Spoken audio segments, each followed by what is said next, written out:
morning, Gordon's fire would not light. I don't know what's wrong, sighed the firelighter. There must be gremlins about. What are gremlins? Asked Percy. I've heard they're little green men who play tricks, replied Thomas.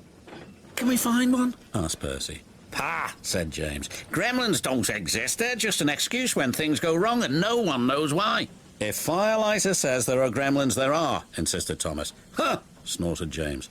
The Fat Controller had heard everything. Silence, he said. I am expecting a VIP, a very important person today. She has heard that all my engines are really useful. Please prove it. Yes, sir, they all said. As long as the gremlins let us, added Percy. What gremlins? The ones in Gordon's fire, sir. That's why he's not ready yet. We'll see about that, thundered the Fat Controller. And he did. Gordon, I expect you to be on your best behaviour today. You are to pull the very special coach for my special visitor. But no high speeds, please. She won't like that. Gordon was proud and pleased. He was waiting for his special coach when Percy puffed in with some coal trucks. What's the matter, Gordon? You're late. Driver says there's gremlins in the turntable, replied Gordon. They must be everywhere, squeaked Percy. At last the turntable was mended and Gordon puffed away with the special coach. He was soon working hard to make up for lost time. After he arrived at the station, the Fat Controller became concerned. Where's Thomas? He wondered. He's supposed to be bringing my visitor from the docks. Huh, huffed Gordon. Thomas isn't really useful if he's late. But it wasn't long before Thomas arrived. I'm sorry, a cow strayed on the line and we had to wait for the farmer to take her away. But driver says your visitor is here safe and sound. Indeed she is, smiled the Fat Controller. How nice to see you. Who is it? Whispered Percy. I don't know, replied Thomas, but the Fat Controller is certainly keen to please her.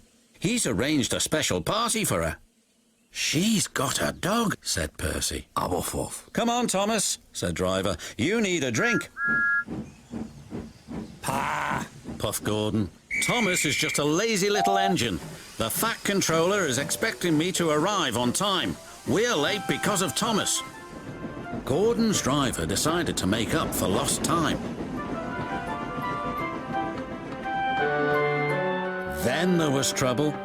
I think we better slow down. This is an old line and could make things uncomfortable for the VIP. And it did. She was taking a bath and the water was slopping about all over the place. Ooh, ooh, ooh, she cried.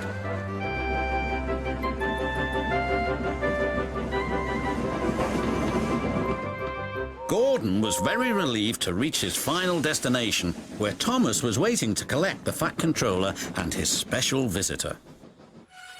He blew an extra long whistle. This frightened the visitor's dog so much that he fled from the station and ran into a field where a bull was grazing. The bull frightened the little dog even more. He ran back again, onto the platform and over the bridge.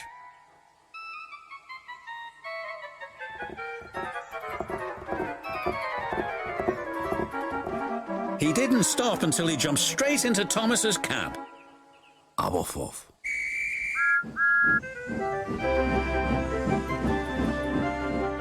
But he had a wonderful ride, all the way to the docks. What's the dog's name? Asked the fireman. Well, after today's events, I think I'll rename him Gremlin.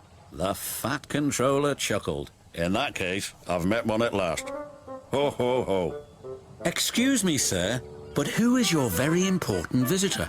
Why, didn't I tell you? This lady is my mother, and she agrees with me. You are indeed really useful engines. And my mother, of course, is always right.